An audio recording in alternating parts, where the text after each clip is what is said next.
ಮುಳಬಾಗಿಲು ತಾಲೂಕಿನ Rotary central club ಅಧ್ಯಕ್ಷರಾದ R ಶಂಕರ್ರವರ ನೇತೃತ್ವದಲ್ಲಿ ರೋಟರಿ ಸಂಸ್ಥೆಯ ವತಿಯಿಂದ ನಗರದಲ್ಲಿ ಬಡ ಆಟೋ ಚಾಲಕರಿಗೆ ನೂತನ ಆಟೋ ವಾಹನಗಳನ್ನು ನೀಡಿ ಬಡ ಕುಟುಂಬಗಳಿಗೆ ಆಸರೆಯಾಗಲು ಇಂದು ರೋಟರಿ ಕ್ಲಬ್ ಭವನದಲ್ಲಿ ಆಟೋ ಚಾಲಕರೊಂದಿಗೆ ಪೂರ್ವಭಾವಿ ಸಭೆ ನಡೆಸಲಾಯಿತು.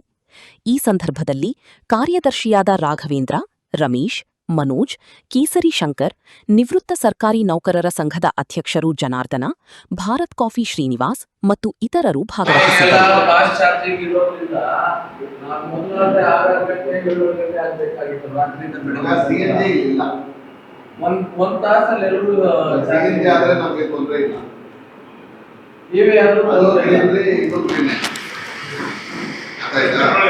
ಪರಿಸರಕ್ಕೆ ತೊಂದರೆ ಇರುವಂಥದ್ದು ಸಿಎನ್ಜಿ ಆಗಲಿ ಆಗಲಿ ತೊಂದರೆ ಇಲ್ಲ.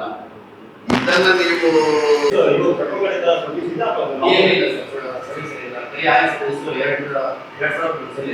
ಫಸ್ಟ್ ಸರ್ವಿಸ್ 25,000ಕ್ಕೆ ಬುಕ್ ಮಾಡಿಲ್ಲ.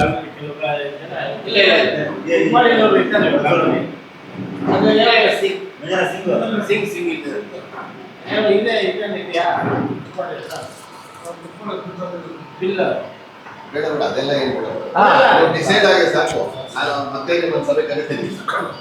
ಇವಾಗ ವೆಹಿಕಲ್ ನಿಮ್ಗೆ ಯಾವ ವೆಹಿಕಲ್ ಬೇಕಂತ ಹೇಳಿದ್ರೆ ಮತ್ತೆ ಅಲ್ಲೆಲ್ಲ ಚರ್ಚೆ ಮಾಡಿ ಇನ್ನೊಂದ್ಸಲ ಸಭೆ ಕರಿತೀವಿ. ಆವಾಗ ಫೈನಲ್ ಮತ್ತೆ ನಾವು ಇದ್ರ ಬಗ್ಗೆ ಡಿಸ್ಕಷನ್ ಮಾಡಿ ಆಮೇಲೆ ಮುಂದಕ್ಕೆ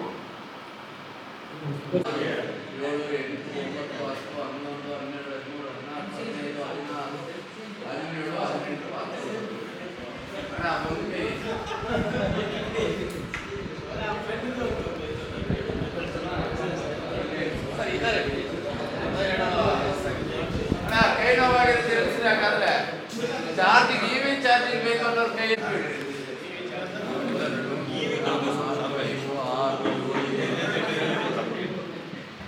ಆಯ್ತಪ್ಪ. ಇವತ್ತು ಬಂದಿರೋ ಟೈರು ನಾಳೆ ಇನ್ನೊಂದು ಗಾಡಿ ಬಂದಿರೋಲ್ಲ. ಆ ಟೈರು ಸಿಗ್ತಾ ಇಲ್ಲ, ಐಟಮು ಸಿಗ್ತಾ ಇಲ್ಲ, ಆ ಥರ ಇತ್ತು. ಇವಾಗ ಬರ್ತಾ ಇರೋದು ಹೆಂಗಿರೋ ಅಂತ ನಮ್ಗೆ ಗೊತ್ತಿಲ್ಲ. ಮಹೇಂದ್ರ ಗಾಡಿ ಇವಾಗ ಬಿಟ್ಟಿರೋ ಗಾಡಿ ಚೆನ್ನಾಗಿದೆ, ಇವಿ ಇಲ್ಲ ಅಂತ ಹೇಳ್ತಾ ಇಲ್ಲ. ಬಟ್ ಏನು ಅಂದರೆ ಐಟಮ್ ನೆಕ್ಸ್ಟ್ ಗ್ಯಾರಂಟಿ ಇಲ್ಲ ಅದರಲ್ಲಿ.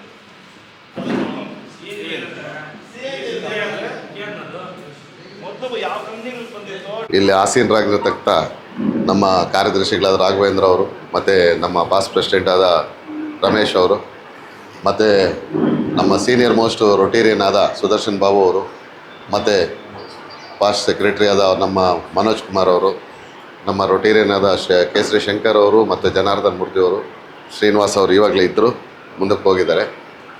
ಹಂಗಾಗಿ ಎಲ್ಲ ನಮ್ಮ ಆಟೋ ಚಾಲಕರು ಮತ್ತು ಮಾಲೀಕರು ಮತ್ತು ಮೀಡಿಯಾ ಮಿತ್ರರು ಇವತ್ತು ಇಲ್ಲಿ ಸಭೆ ಸೇರಿರ್ತಕ್ಕಂಥ ಉದ್ದೇಶ ಏನು ಅಂತ ಹೇಳಿದ್ರೆ, ಒಂದು ಬಡವರಿಗೆ ಒಂದು ಆಟೋ ಕೊಡೋವಂಥ ರೋಟ್ರಿ ರಿಕ್ಷಾ ಅಂತ ಹೇಳ್ಬಿಟ್ಟು ಕಾರ್ಯಕ್ರಮನ ನಾವು ಹಮ್ಮಿಕೊಂಡಿದ್ದೀವಿ. ಆ ಕಾರ್ಯಕ್ರಮದಲ್ಲಿ ಈ ನಾವು ಮುಳಬಾಗಿಲಲ್ಲಿ ಕೊಡ್ತಾ ಇರೋದ್ರಿಂದ ಬ್ಯಾಂಗ್ಳೂರು ನಗರದಲ್ಲಾದರೆ ಯಾರನ್ನೂ ಏನು ಅಭಿಪ್ರಾಯ ಕೇಳಲ್ಲ. ಅವರು ಯಾವುದೋ ಒಂದು ಕಂಪ್ನಿ ಡಿಸೈಡ್ ಮಾಡಿ ಅವ್ರು ಕೊಡ್ತಾರೆ. ಹಂಗಾಗಿ ಇಲ್ಲಿ ನಾವು ಲೋಕಲಲ್ಲಿ ಒಂದು ಊರು, ಚಿಕ್ಕ ಊರು ಆದ್ದರಿಂದ ನಾವು 24 ಗಂಟೆ ಇಲ್ಲಿ ನಾವು ಒಬ್ಬರ ಮುಂದೆ ಒಬ್ಬರು ತಿರುಗ್ತಾ ಇರಬೇಕಾಗತ್ತೆ.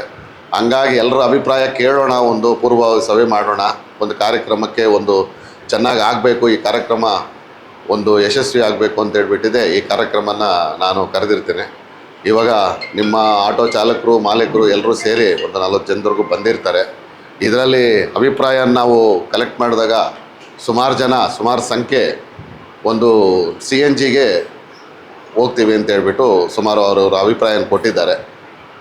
ಅದು ನಾವು ಇವಿನೂ ಸುಮಾರು ಒಂದು 8 ಜನ 9 ಜನ ಅವರು ಇವಿ ಅಂದರು. ಅದಕ್ಕೆ ಸಂಖ್ಯೆ ಜಾಸ್ತಿ ಇರೋದ್ರಿಂದ ಊರಲ್ಲಿ ಅವ್ರಿಗೆ ಸರ್ವೀಸು, ಇನ್ನು ಬೇರೆ ರಿಪೇರಿಗಳು, ಬೇರೆ ಎಲ್ಲ ಒಂದು ಅವ್ರಿಗೆ ಅನುಕೂಲ ಆಗತ್ತೆ ಅಂತ ಹೇಳ್ಬಿಟ್ಟು ನಾವು CNGಗೆ ಹೋಗಬೇಕು ಅಂತ ಹೇಳ್ಬಿಟ್ಟು ನಿರ್ಧಾರ ಮಾಡಿರ್ತೀವಿ. ನಾನು ಈ ವಿಚಾರವನ್ನು ನಮ್ಮ ಜಿಲ್ಲಾ ಪಾಲಕರು, ನಮ್ಮ ಡಿಸ್ಟಿಕ್ಕು ಇವರು ಕಮ್ಯುನಿಟಿ ಸರ್ವಿಸ್ ಅವರು ಅವ್ರ ಮುಂದೆ ನಾವು ಇದನ್ನು ಇಟ್ಟು ನಾನು ಅದನ್ನು ಅವ್ರ ನಿರ್ಧಾರನ ನಾನು ಪಡೆದು, ಇಲ್ಲ ನಿಮ್ಮ ಅಭಿಪ್ರಾಯನೆಲ್ಲ ಅವ್ರಿಗೆ ತಿಳಿಸ್ಕೊಟ್ಟು ನಾನು ನಿರ್ಧಾರ ಮಾಡಿ ಅವ್ರ ನಿರ್ಧಾರನ ನಾನು ತಗೊಂಡು ಬಂದು ಒಂದು 10 ದಿನದೊಳಗಾಗಿ ನಿಮಗೆ ನಾನು ಈ ವಿಚಾರಗಳನ್ನ ಹೇಳ್ತೀನಿ. ಎಷ್ಟು ದುಡ್ಡು ಕಟ್ಟಬೇಕು, ಅದರದ್ದು ಆಟೋ ಯಾವಾಗ ಬರುತ್ತೆ, ಯಾವ ರೀತಿ ಇರುತ್ತೆ ಇದ್ದು ಒಂದು ಕಾನೂನು, ನೀವು ಯಾವ ರೀತಿ ನೀವು ಮುಂದಕ್ಕೆ ಯಾವ ರೀತಿ ನಡ್ಸ್ಕೊಂಡು ಹೋಗಬೇಕು. ಆಟೋ ತೆಗೆದುಕೊಂಡು ನಾಳೆ ಇಲ್ಲಿ ತಗೊಂಡೋಗಿ ಮುಂದೆ ನಾವು ಮಾರಿಬಿಟ್ಟು ಏನೋ ಒಂದು ಯಾರಿಗೂ ಗೊತ್ತಾಗಲ್ಲ ಬಿಡು ಅಂತ ಹೇಳಿದ್ರೆ ಅದೆಲ್ಲ ಆಗಲಿಕ್ಕಿಲ್ಲ. ಬಡವರು ಕೊಡ್ತಾ ಇರೋ ಉದ್ದೇಶ ಏನು ಅಂತ ಹೇಳಿದ್ರೆ ನೀವು ಎಲ್ಲರೂ ಚೆನ್ನಾಗಿ ಆಗಲಿ, ಸಮಾಜ ಒಂದು ವ್ಯವಸ್ಥಿತವಾಗಿ ಮುಂದುವರಿಯಲಿ ಅಂತ ಹೇಳ್ಬಿಟ್ಟಿದ್ದೆ ಬಡವರಿಗೆ ಕೊಡಬೇಕು ಅಂತ. ಆ ಬಡವರು ಕೊಟ್ಟಾಗ ಅದನ್ನು ತಪ್ಪು ತಿಳುವಳಿಕೆ ತೆಗೆದುಕೊಂಡು ತಪ್ಪು ದಾರಿಯಲ್ಲಿ ತಗೊಂಡು ಹೋಗೋದನ್ನು ದಯವಿಟ್ಟು ಮಾಡಬೇಡಿ. ಹಂಗಿದ್ದಾಗ ಇಂಥ ಕಾರ್ಯಕ್ರಮಕ್ಕೆ ದಯವಿಟ್ಟು ಬರಲಬೇಡಿ. ಏನೋ ಉಪಯೋಗ ಆಗಲಿ, ನೀವು ಮುಂದುವರಿಲಿ, ನಿಮ್ಮ ಸಂಖ್ಯೆ ನೀವು ಒಂದು ಯಶಸ್ಸಾಗಿ ಮುಂದಲ್ಲಿ ನಿಮ್ಮ ಒಂದು ಜೀವನದಲ್ಲಿ ನೀವು ಒಂದು ಯಶಸ್ಸನ್ನು ಕಾಣಲಿ ಅಂತ ಹೇಳ್ಬಿಟ್ಟೆ ಉದ್ದೇಶದಿಂದನೇ ಇವತ್ತು ಈ ಒಂದು ವಿಚಾರವನ್ನು ನಾವು ಮುಂದಿಟ್ಕೊಂಡು ನಾವು ಡಿಸ್ಟಿಕಲ್ಲಿ ನಾವು ಮಾತಾಡಿದ್ದೀವಿ. ಹಂಗಂತೇಳಿ ಅದಕ್ಕೆ ನಿಮ್ಮನ್ನು ಇವತ್ತು ನಿಮ್ಮ ಅಭಿಪ್ರಾಯ ನಾವು ಪಡಿತಾ ಇರೋದು ಕೂಡ ಅದೇ ಒಂದು ಇದರಿಂದ. ಹಂಗಾಗಿ ದಯವಿಟ್ಟು ನೀವೆಲ್ಲ ಹೇಳಿದ್ದೀರಾ, CNGಗೆ ನಾವು ಹೋಗ್ತೀವಿ, ಒಳ್ಳೆ ಕಂಪನಿ ಬಜಾಜ್ ಅಂತ ಹೇಳಿದ್ದೀರಾ. ಬಜಾಜ್ಗೆ ಆದಷ್ಟು ನನ್ನ ಒಂದು ಪ್ರಯತ್ನ ಮಾಡ್ತೀನಿ ಅಪ್ರೋಚ್ ಆಗಲಿಕ್ಕೆ ಕಂಪನಿಯವ್ರನ್ನ. ನಾವು ಮಾಡಿ ನಾನು ನಿಮಗೆ 10 ದಿನದಲ್ಲಿ ನಿಮಗೆ ಎಲ್ಲ ವಿಚಾರವನ್ನು ತಿಳಿಸಿ ಮುಂದೆ ನಾವು ಯಾವ ರೀತಿ ಮುಂದುವರಿಬೇಕು, ಯಾವ ರೀತಿ ನಾವು ದುಡ್ಡನ್ನು ಕಲೆಕ್ಟ್ ಮಾಡಬೇಕು, ಎಷ್ಟು ದಿನಕ್ಕೆ ನಿಮಗೆ ರಿಟರ್ನ್ ಬರುತ್ತೆ, ಇದೆಲ್ಲನೂ ನಾನು ನಿಮಗೆ ಇನ್ನೊಂದು 10 ದಿನದಲ್ಲಿ ನಾನು ನಿಮ್ಮನ್ನು ಇದೇ ಥರ ಸಭೆ ಕರೆದು ನಾನು ಮತ್ತೆ ನಿಮಗೆ ವಿಚಾರವನ್ನು ನಾನು ತಿಳಿಸ್ಕೊಡ್ತೀನಿ. ಇಷ್ಟೆಲ್ಲ ನಾವು ವಿಚಾರ ಹೇಳಿದಾಗ ನೀವು ಬಂದು ಸಹಕರಿಸಿದ್ದಕ್ಕೆ ನಿಮಗೆಲ್ಲ ಧನ್ಯವಾದಗಳು. ನೀವು ಎಲ್ಲರೂ ಚೆನ್ನಾಗಿರಬೇಕು. ಈಗಾಗಲೇ ನಿನ್ನೆ ತಾನೇ ನಾವು ಮುಳಬಾಗಿಲಲ್ಲಿ ಒಂದು ದೊಡ್ಡ ಕಾರ್ಯಕ್ರಮ ಹಮ್ಮಿಕೊಂಡಿದ್ವಿ. ಕ್ರಿಮಿಟೋರಿಯಂ ಅಂದರೆ ಮುಕ್ತಿಧಾಮ, ರೋಟ್ರಿ ಮುಕ್ತಿಧಾಮ ಅಂತ ಹೇಳ್ಬಿಟ್ಟು ಬ್ರಾಹ್ಮಣ ಸಂಘದಲ್ಲಿ ನಾವು ನಿನ್ನೆನೇ ಪೂಜೆ ಎಲ್ಲ ಭೂಮಿ ಪೂಜೆ ಎಲ್ಲ ಆಯಿತು. ಅದು ಬ್ರಾಹ್ಮಣ ಸಂಘದಲ್ಲಿ ಮಾಡ್ತಾಯಿದ್ದೀವಿ. ಬ್ರಾಹ್ಮಣರಿಗೆ ಲಾಸ್ಟಲ್ಲಿ ಎಲ್ಲ ಒಂದು ಮಿಷಿನೆಲ್ಲ ಹಾಕಿ ಅವ್ರಿಗೆಲ್ಲ ಅದನ್ನು ಫಿನಿಷ್ ಮಾಡಿ ಅವ್ರ ಕೈಗೆ ಆವತ್ತಿನ ದಿನವೇ ಅವ್ರಿಗೆ ನಮ್ಮ ಇದನ್ನು ಹಸ್ತಾಂತರಿಸ್ತೀವಿ. ಅವರ ಒಂದು ಸಂಘದ ಒಂದು ವ್ಯವಸ್ಥೆಯಲ್ಲೇ ಇದು ಮುಂದುವರಿಯುತ್ತೆ. ಅವ್ರಿಗೆ ನಾವು ರೋಟ್ರಿ ಕಡೆಯಿಂದ ಎಲ್ಲ ಮಾಡಿ ಅವ್ರಿಗೆ ಹ್ಯಾಂಡ್ ಓವರ್ ಮಾಡ್ತಿದ್ದೀವಿ.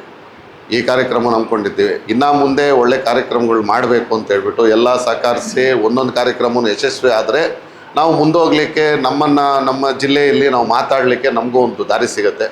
ದಯವಿಟ್ಟು ಬಡವರು ಗುರುತಿಸಿ, ನೀವು ಇದ್ದೀರಾ, ಯಾರಿಗೂ ಇವ್ರಿಗೂ ಅವ್ರಿಗೂ ಧರ್ಮ ಗಿರ್ಮ ಅದಂಥದ್ದಿರಲ್ಲ. ರೋಟ್ರಿಯಲ್ಲಿ ಬಂದು ಯಾರು ಬಡವರು ಇರ್ತಾರೆ ಅವ್ರಿಗೆ ಮಾತ್ರನೇ ಚಾನ್ಸ್ ಇರುತ್ತೆ. ಇರೋರು ಎಲ್ಲ ವ್ಯವಸ್ಥಿತವಾಗಿರೋರು ದಯವಿಟ್ಟು ಬಡವ್ರಿಗೆ ದಾರಿ ಮಾಡಿಕೊಡಿ, ಬಡವ್ರಿಗೆ ಉಪಯೋಗ ಆಗಲಿ. ಸುಮಾರು ಜನ ಇದ್ದಾರೆ, ನಮಗೂ ಗೊತ್ತಾಗಲ್ಲ. ಇನ್ನು ಕೆಲಸ ಮಾಡ್ತಾ ಇರೋರು ಆಟೋ ಚಾಲಕರಾಗೇ ಇದ್ಬಿಟ್ಟಿದ್ದಾರೆ. ಅಂಥವ್ರ ಮಾಲೀಕರು ಮಾಡೋಣ, ಅವರು ಮುಂದುವರಿಲಿ ಅವ್ರ ಜೀವನದಲ್ಲಿ. ಹಂಗಂತ ಈ ಒಂದು ಸಭೆ ಕರೆದು ನಿಮ್ಮನ್ನೆಲ್ಲ ಇದು ಮಾಡಿದ್ದಕ್ಕೆ ನಮ್ಗೆ ಧನ್ಯವಾದಗಳು ಹೇಳ್ತಾ ಈ ಸಭೆಯನ್ನು ನಾನು ಇಲ್ಲಿಗೆ ಮುಕ್ತಾಯಗೊಳಿಸ್ತಾ ಇದ್ದೀನಿ.